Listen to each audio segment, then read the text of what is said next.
샬롬.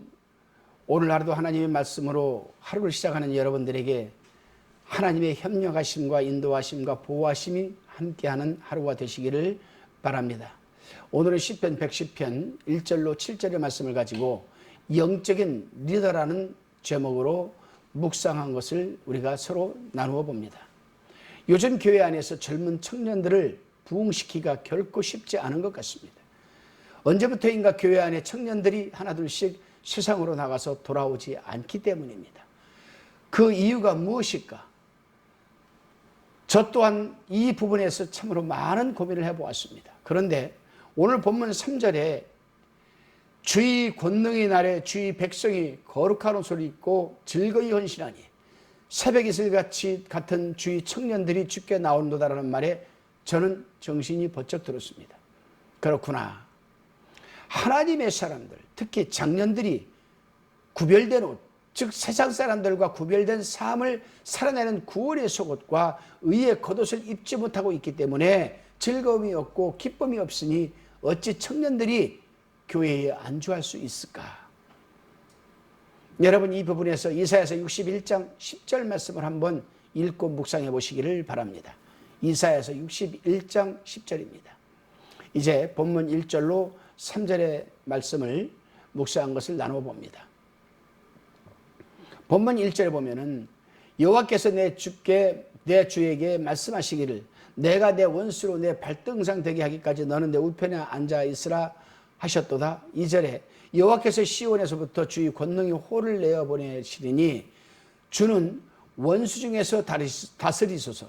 3절에 주의 권능의 날에 주의 백성이 거룩한 옷을 입고 즐거이 헌신하니 새벽 이슬 같은 주의 청년들이 주께 나오는도다. 아멘. 하나님께서 왕을 청하여 당신의 우편 곧 권능의 자리에 앉게 하십니다. 그런데 이 자리는 단지 손님으로서 대접하는 그런 권능의 자리만도 아닙니다. 하나님의 권능을 받아 친히 다스리라는 그러한 청함을 받은 자리이죠. 그러기에 왕은 사방의 적들이 그를 에워싸고 있지만 그는 아무 두려움도 없이 백성을 다스리게 됩니다. 그리고 그 백성들은 그에게 온전히 충성을 다하고 전적으로 지지합니다. 그렇습니다, 여러분.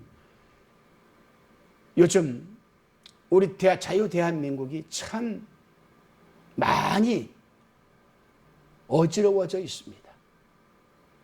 혼란스러워져 있습니다. 질서도 헌법도 다 무너져버리고 말았습니다. 이러한 때에 이 나라를 지금 지키고 있는 대통령도 분명 하나님께서 그 대통령이라는 자리로 초청을 해서 세워주신 겁니다. 그렇기 때문에 대통령도 반드시 그러한 하나님의 은혜를 깨닫고 사방의 적들이 대통령에게 여러분 공격을 해도 우리 하나님의 백성들은 이 나라 대통령을 우리는 위에서 기도하고 지지해야 합니다. 그렇습니다. 가정생활에서도 마찬가지입니다. 신앙생활에서도 마찬가지입니다. 교회 와서도 마찬가지입니다. 가정과 교회 안에서도 수많은 일들이 그리고 영적인 싸움이 계속되고 있지만 하나님의 권능을 받아 아무런 두려움 없이 자신이 받은 그 권능의 직분을 감당해 낼 때 청년들 또한 그렇게 가정과 교회 안에서 하나님의 영광을 위한 삶을 살아낼 것을 3절에서 말하고 있습니다. 다시금 본문 4절로 7절의 말씀입니다. 가정과 교회 안에서 분명한 그리스도 안에서의 중심이 있어야 되는데 그 중심은 바로 영적인 리더입니다. 4절에 보면 왕이 하는 일과 성격에 한 가지 특별한 일이 더 있지요. 그것은 영원한 왕이 될 메시아로서 하나님께 지명과 소명을 받는 겁니다. 다시 말하면 멜기세덱의 반차를 쫓아 영원한 제사장이 되는 겁니다. 히브리서에서도 여러분 히브리서 5장 6절, 6장 20절, 7장 17절을 보게 되면은 그리스도께서 그 영원한 대제사장의 직분을 하나님께로부터 받으셨음을 밝히고 있습니다. 그리고 본문 이 시편에서도 그 말씀을 지금 인용하고 있는 겁니다. 그러면 멜기세덱의 제사장 직분과 일반 제사장들의 직분과는 어떻게 차이가 나고 무엇이 다른가? 이 멜기세덱에 대해서는 창세기 14장 17절로 24절에 아주 간단하게 기록되어 있습니다. 여기를 보면 이방 나라들이 소돔을 공격하고 다른 사람들과 함께 아브라함의 조카 롯을 잡아갔을 때 아브라함은 그들을 물리치고 집으로 돌아오는 중 살렘이라는 작은 도읍을 지나게 되었습니다. 그때 이 살렘이라는 도시의 왕이자 제사장이라 불림을 받는 사람이 있었습니다. 그는 지극히 높으신 하나님의 제사장이라 불림을 받았죠. 이 살렘의 왕이자 제사장이었던 사람이 바로 멜기세덱이었습니다. 히브리서 7장 3절에서는 이 멜기세덱에 대하여 평강의 왕이요 아비도 없고 어미도 없고 족보도 없고 시작한 날도 없고 생명의 끝도 없어 하나님의 아들과 방불하여 항상 제사장으로 있으니라라고 말하고 있습니다. 그럼 이것이 무슨 뜻일까? 이것이 무슨 뜻일까? 멜기세덱에게 부모가 없다는 말이 아닐 것은 분명합니다. 왜냐하면 아담과 하와 이외에는 부모가 없는 인간이 없기 때문입니다. 우리 예수님도 부모가 없습니까? 육적인 부모가 있습니다. 마리아와 요셉 아니겠습니까? 영적인 부모가 없습니까? 있습니다. 하나님 아버지 아니겠습니까? 그러므로 우리 예수 그리스도를 독생자 예수 그리스도라고 얘기를 합니다. 하나님에게는 한 분밖에 없죠. 그러나 사실 여러분 독생자 예수 그리스도도 하나님이십니다. 인간의 육신의 몸을 입고 이 땅에 퍼스트 인카네이션을 한 거죠. 출임을 했습니다. 왜요? 우리를 구원하시기 위해서. 그럼 왜 독생자라는 신분으로 이 땅에 오셨을까? 하늘 자리를 비워둘 수 없기 때문에 독생자의 신분으로 이 땅에 오신 겁니다.